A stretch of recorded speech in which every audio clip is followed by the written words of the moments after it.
Assalamualaikum warahmatullahi wabarakatuh dan selamat sejahtera. Hari ini kita masih lagi dalam bab 1, pengenalan kepada penyiasatan saintifik. Tapi dalam poin 1.2 makmal sains anda. So untuk tingkatan 1 ni nanti kamu dah mula masuk makmal sains lah. So dalam makmal sains ni ada banyak peralatan sains, ada banyak bahan kimia dan ada pelbagai benda yang kamu kena tahu sebelum kamu masuk dalam makmal sains nanti.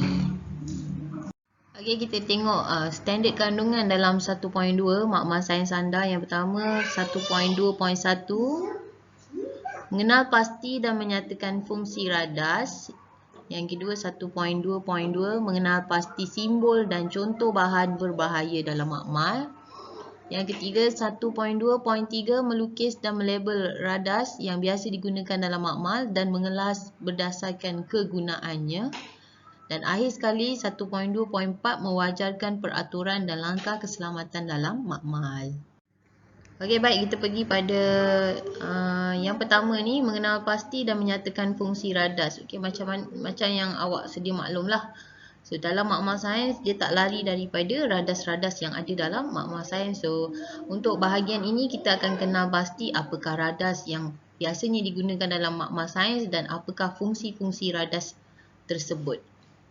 Okey, dalam rajah ni ada 3 gambar rajah. Yang pertama adalah bika. Sini kamu kena tahulah ni, yang bentuk macam ni adalah bika. Okey, bika ni sebenarnya ada pelbagai saiz. Ada pelbagai saiz lah bika. Ada saiz besar, ada saiz kecil. Kalau tengok kat sini kita nak tahu saiz apa, dia ada bacaan dia kat sini. Ni 100 ml, maksudnya bika ni boleh isi 100 ml air atau mililiter larutan lah. Okey, yang ni 50 ml. Okey, 50 ml, kita ada 150 ml pun ada 500 ml pun ada. So kalau kat dalam makmal ni nak ambil bika yang mana saiznya, kena ikut kesesuaian eksperimen yang kita gunakan lah. Contoh kalau lah eksperimen tu nak gunakan larutan sebanyak 60 ml. Okey, ataupun 60 cm padu. So kalau 60 cm padu, yang sesuai adalah bika 100. Kalau guna bika 50 ni, nanti dia akan terkeluar daripada bika. Tak sesuai, bacaan tak sesuai, macam itulah. Okey, radas yang kedua ni adalah corong turas. Dia macam kon, lepas tu ada panjang macam ni, dan biasanya kita akan letak dalam kelalang kon lah. Kat bawah ni ada kelalang kon, nanti kita letak dalam kelalang kon. Nanti larutan yang turun tu dia akan turun ke dalam kelalang kon yang kita dah letak. Okey, yang ketiga adalah silinder penyukat. Okey, silinder penyukat ni ada pelbagai saiz. So fungsi silinder penyukat ni untuk sukat larutan ataupun bahan-bahan dalam bentuk cecair lah. Okey, kalau lah kita nak sukat 5 ml sahaja. Kalau tengok kat sini, yang paling kecil bacaannya adalah 10 ml. Jadi silinder yang ini, yang rajah ni tunjukkan tak sesuai untuk digunakan. Kita ada silinder 10 ml. Okey, saiz ni lebih kecil. Yang ni atas dia sampai 10 ml je. So dia punya sukatannya boleh 1 2 3 4 5 6 7 8 9 10. Bolehlah sukat sampai 5 ml, lebih mudah. So dia ada pelbagai saiz lah untuk silinder penyukat ni. Okey, baik, seterusnya adalah tungku kaki 3.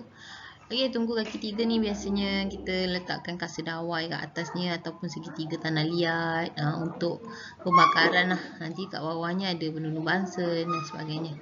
Okey, nanti barulah kita letak bika di atas tungku kaki 3 ni. Okey, balang gas, untuk isi gas. Kat dalam ni ada gas. Gas apalah, ikutlah. Kalau eksperimen nak uji gas oksigen, tidak balas gas oksigen dengan logam, kita akan isi gas oksigen kat dalam ni. Okey. Nama dia balang gas. Yang akhir sekali ni tabung uji. Okey, tabung uji dia kecil sikit. Kalau tabung didih dia besar, dia lebih lebar. Okey, kat sini lagi banyak senarai radas lah. Senarai radas makmal dan fungsi-fungsinya. Okey, kalau tengok yang pertama ni tabung didih, memanaskan bahan kimia dalam kuantiti yang kecil. Yang kedua tabung uji. Beza tabung uji dengan tabung didih, tabung uji dia kecil. Dia tak lebar. Diameter dia lebih kecil daripada tabung didih. Tabung uji dia kecil, yang ini dia besar. Okey, tabung didih dia besar. Kalau tabung uji, dia boleh kita gunakan untuk memanaskan bahan kimia. Maksudnya kita boleh bakar lah kat bawah dia. Kalau tabung didih, tabung didih boleh panaskan bahan kimia. Tabung uji tak boleh. Kita hanya untuk isi bahan kimia sahaja.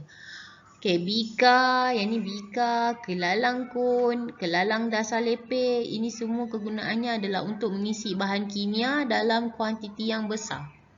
Okey, mengisi bahan kimia dalam kuantiti yang besar. Kalau kuantiti kecil, guna tabung uji ataupun tabung didih. Okay, yang ketiga ni adalah silinder penyukat. Fungsinya adalah menyukat isi padu cecair. Yang keempat, corong turas, menuras atau menapis pepejal tidak larut dalam campuran. Katalah ada satu campuran tu ada pepejal dan juga cecair. Jadi macam mana nak asingkan? Gunalah corong turas. Okay, yang gambar seterusnya itu adalah balang gas untuk kumpul gas. Okay, yang ni untuk kumpul gas. Ini nama dia, yang bawah ni adalah kaki retot. Kaki retot untuk memegang atau menyokong sesuatu radas. So, tak payahlah pegang guna tangan. Katalah nak apit burek kat sini. So, kita letak burek kat sini, kita klem lah. Dia ada penyepit dia kat sini untuk bagi alat radas tu tak bergoyang dan tegak je. Okey, seterusnya ada burette, menyukat isi padu cecair dengan tepat. Ada pipette, menyukat isi padu cecair dengan tepat. Okey, tungku kaki 3. Okey, ni gambar tungku kaki 3. Bila kita lukis, lukisan dia ada lubang kat tengah. Bila kita lukis lah, kita tak lukis full macam ni. Kalau lukis full macam ni, salah. Ni salah. Kalau tungku kaki 3, bila nak minta awak lukiskan rajah, dia ada lubang kat tengah tu. Barulah kita letak bika kat atas dia untuk pemanasan dan sebagainya. Okey, yang bawah ni adalah kasa dawai, membantu menyebarkan haba dengan sekata semasa pemanasan, dan akhir sekali adalah piring penyejat untuk tujuan penyejatan. Okey, seterusnya kita pergi pada 1.2.2, mengenal pasti simbol dan contoh bahan berbahaya dalam makmal. Ni sangat penting lah. Sebab dalam makmal ada banyak simbol-simbol yang kamu kena tahu maksudnya. Sebab mungkin dalam botol reagent dekat dalam makmal tu nampak cantik. Mungkin kamu tertarik tapi kena tengok pada label botol tu. Kadang-kadang botol kandungannya adalah kandungan yang membahaya. Okey, simbol-simbol amaran ni adalah untuk mengelaskan mana bahan mengerengsa, bahan radioaktif, bahan mengakis, bahan beracun, bahan mudah meletup dan juga bahan mudah terbakar. Okey, kita tengok simbol dan juga maksudnya. Kalau nampak simbol yang pertama ni, simbol tangan dan juga ada titisan air macam ni kan. Lepas tu ada macam lekuk sikit dekat yang bahan dia letak tu. So, ini adalah bahan mengakis. Okey, bahan yang mengakis contohnya macam asid dan juga alkali pekat. Okey, yang kedua, bahan mudah terbakar, simbol api macam ni. Okey, dia mudah terbakar. Contohnya, bahan tersebut adalah kandungannya mengandungi alkohol, petrol ataupun kerosin. Yang ketiga, bahan merengsa. Merengsa ni maksudnya mudah menyebabkan, boleh menyebabkan pengsan, sesak nafas. Simbol dia tanda X pangkah macam ni. So, antara contoh bahan yang boleh menyebabkan bahan merengsa, larutan amonia dan juga kloroform. So, macam pernah tengok tak cerita-cerita kalau drama, ada letak macam larutan dekat sapu tangan, lepas tu tekap kat muka orang, tekap kat hidung orang tu, lepas tu orang tu pun pingsan. Tu sebab kloroform ni dia adalah bahan merengsa. Okey, yang keempat adalah bahan beracun, gambar tengkorak. So, apakah bahan yang beracun? Merkuri, benzena dan juga bromin. Merkuri ni sebenarnya kita boleh jumpa dalam termometer. Dalam termometer ada merkuri. Sebab tu kalau penggunaan termometer radas dalam makmal tu, sekiranya termometer yang kamu gunakan pecah, merkurinya terkeluar. Okey, merkuri dalam termometer tu terkeluar. Kamu tak boleh pegang guna tangan sebab merkuri ni adalah bahan yang beracun, bahan yang bertoksik. Dia boleh meresap masuk dalam salur darah dan boleh menyebabkan kerosakan pada organ. Contoh macam rosak pada buah pinggang dan sebagainya. Okey, yang seterusnya adalah bahan mudah meletup. Gambar macam ada letupan tu kan. So, apakah contoh bahannya adalah gas hidrogen dan juga natrium. Dan akhir sekali adalah bahan radioaktif. Gambar simbolnya seperti bentuk kipas. Contoh bahan radioaktif adalah uranium, plutonium. So dekat dalam makmal tak adalah uranium dengan plutonium ni. Tapi kalau awak pergi dekat hospital, awak boleh nampak simbol-simbol ni. Simbol ni dekat bahagian X-ray sebagainya sebab memang gunakan bahan-bahan yang radioaktif, berbahaya. Okey, di sini adalah huraian simbol bagi bahan merengsa. So, bahan merengsa adalah bahan kimia yang merengsa boleh menghasilkan wap ataupun wasap yang dapat memedihkan mata, hidung dan juga tekak. Ini yang boleh menyebabkan sesak nafas dan sebagainya. So, elakkan daripada menghidu wap ataupun wasap, gunakan bahan kimia tersebut dalam kebok wasap. So, dekat dalam makmal, dekat bahagian belakang ada kebok wasap. Kebok wasap ni fungsi dia adalah untuk mengendalikan bahan kimia yang boleh merengsa macam ni. Okey, yang kedua adalah gambar bagi bahan radioaktif. So, bahan radioaktif dia mengeluarkan sinaran radioaktif yang boleh menyebabkan kanser.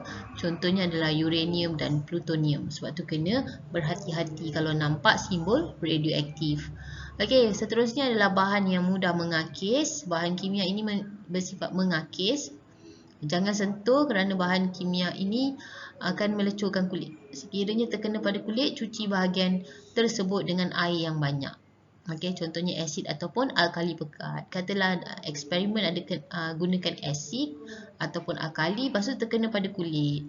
Dia boleh mengakis kulit awak. Tapi jangan risaulah, dekat dalam makmal kita memang ada asid atau alkali pekat.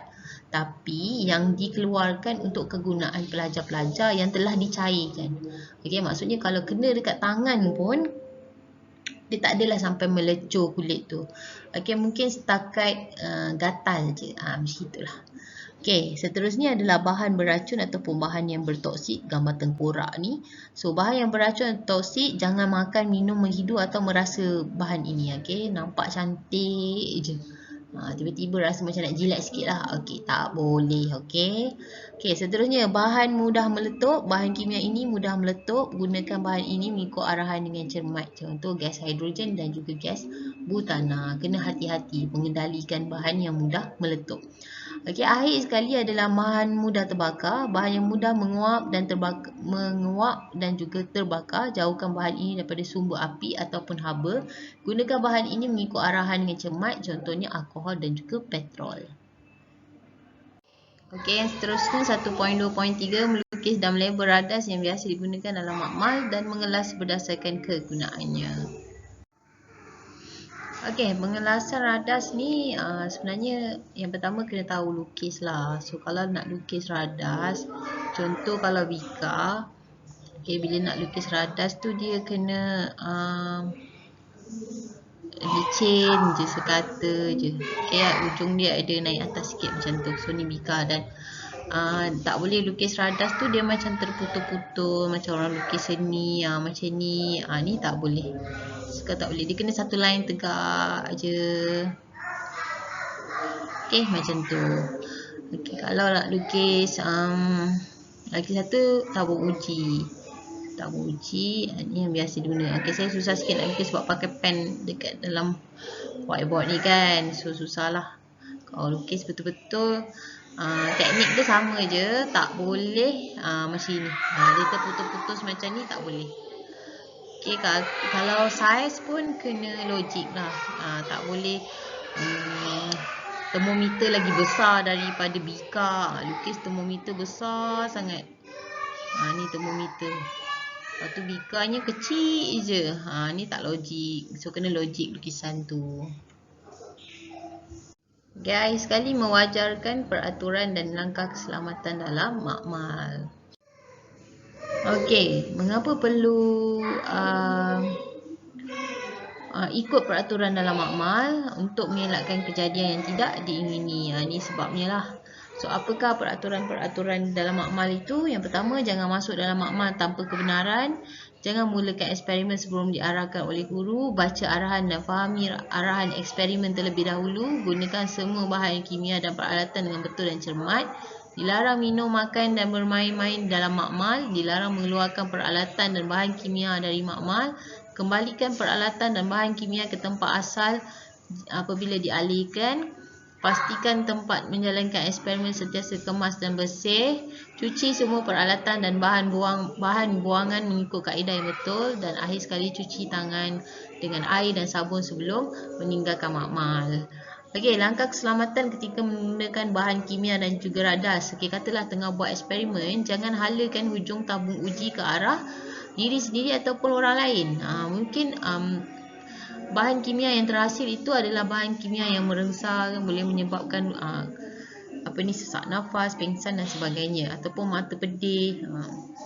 Jadi semasa menjalankan eksperimen sepatutnya perlu memakai cermin pelindung mata ketika mengendalikan bahan-bahan kimia yang boleh menghasilkan wap-wap lah. Okey. Okey, sampai sini saja dan jangan lupa jawab soalan Google Form yang saya sediakan. Sekian. Assalamualaikum warahmatullahi wabarakatuh dan terima kasih.